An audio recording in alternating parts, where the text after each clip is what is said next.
नमस्कार दोस्तों, short hand गुरुजी YouTube channel में आप सभी का स्वागत है। थंबनेल में आप लोगों ने देख ही लिया होगा कि आज का डिक्टेशन संपादकीय का नहीं बल्कि आध्यात्मिक डिक्टेशन है और इस डिक्टेशन की गति भी 80 शब्द प्रति मिनट की है। पीडीएफ आपको हमारे टेलीग्राम के ग्रुप में मिलेगी E10 के नाम से। डिक्टेशन की रीडिंग हमारे टेलीग्राम के ग्रुप में होगी। जैसे ही यहाँ पे लाइव डिक्टेशन खत्म होती है वहाँ पे लाइव क्लासेस चल जाएंगी, वहाँ पे इसकी रीडिंग होगी और जैसे इसकी रीडिंग होती है जस्ट उसके बाद एक और डिक्टेशन वहाँ पे होगा। तो फटाफट आप लोग लाइन खींच लीजिए, कॉपी में डिक्टेशन लिखने के लिए रेडी हो जाइए। वीडियो को लाइक वगैरह भी कर दीजिए और डिक्टेशन स्टार्ट हो जाएगी 5 सेकंड के बाद। Ready, start. आत्मबल को जागृत करना ही स्वावलंबन कहलाता है। स्वावलंबन के दो आधार हैं, प्रथम आत्मनिश्चय और दूसरा आत्मनिर्भरता। स्वावलंबी व्यक्ति को असंभव कार्य इसलिए संभव दिखने लगता है क्योंकि वह आत्मनिश्चय कर चुका होता है। तब वह पीछे नहीं हटता, वह पूर्णतया आत्मनिर्भर होता है। इसी से वह ऐसे कार्य कर डालता है जो लोगों को अचंभे में डाल देते हैं। विश्व का इतिहास ऐसे महापुरुषों के उदाहरणों से भरा पड़ा है जिन्होंने स्वावलंबन का आश्रय लेकर अपने संकल्प की शक्ति से सिद्धि प्राप्त की है। महाकवि तुलसीदास, संत कबीरदास, छत्रपति शिवाजी, स्वामी विवेकानंद आदि ऐसे महापुरुष हुए हैं जो सच्चे अर्थों में स्वावलंबी थे और इसी कारण लोक कल्याण में उनका योगदान हमेशा याद किया जाता रहा है। उपनिषदों में कहा गया है कि ईश्वर उसी की सहायता करता है जो अपनी सहायता स्वयं करता है। जो उद्यम करेगा वही ईश्वरीय सहायता का हकदार होता है।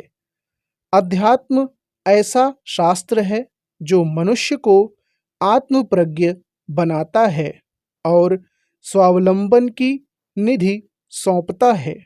हमारे उपनिषद दार्शनिकता से परिपूर्ण ग्रंथ हैं।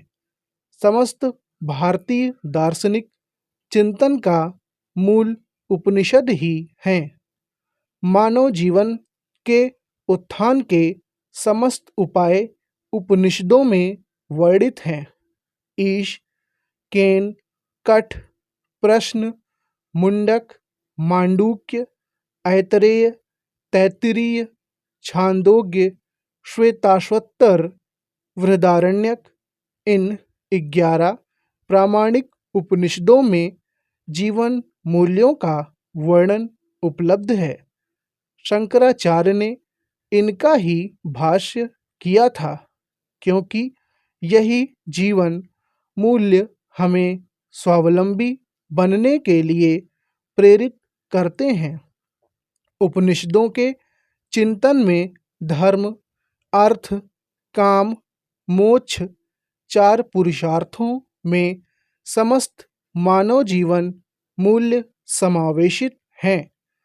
पवित्र आचरण, श्रेष्ठ ज्ञान, सत्य, तप, दान, त्याग की भावना, लोभ से निवृत्ति, क्षमा, धैर्य, शम, दम आदि अनेक उत्तम जीवन मूल्य हैं जो मनुष्य के जीवन को आनंदमय बनाते हैं। ईशोपनिषद के प्रथम मंत्र में त्याग के आदर्श को जीवन मूल्य के रूप में स्थापित करते हुए कहा गया है, तेन त्यक्तेन भुंजीथाः मागधा कस्य स्विधनम, अर्थात जीवन में प्राप्त समस्त भोग सामग्री को त्याग की भावना के साथ प्रयोग करो क्योंकि समस्त भोग्य पदार्थों का स्वामी ईश्वर है, उसी का इस पर अधिकार है। भौतिक पदार्थों को प्राप्त करने की लालसा में किसी दूसरे के धन पर लोभ की दृष्टि मत रखो। जब हम स्वावलंबी होते हैं तो हमें अतिशय संग्रह की भावना का विकास नहीं होता, हम में त्याग की उसी भावना का विकास होता है जिसे इस मंत्र में कहा गया है। निरंतर पुरुषार्थ से युक्त गतिमय जीवन के माध्यम से स्वावलंबन का आदर्श प्रस्तुत करते हुए ईशोपनिषद में कहा गया है। स्टॉप।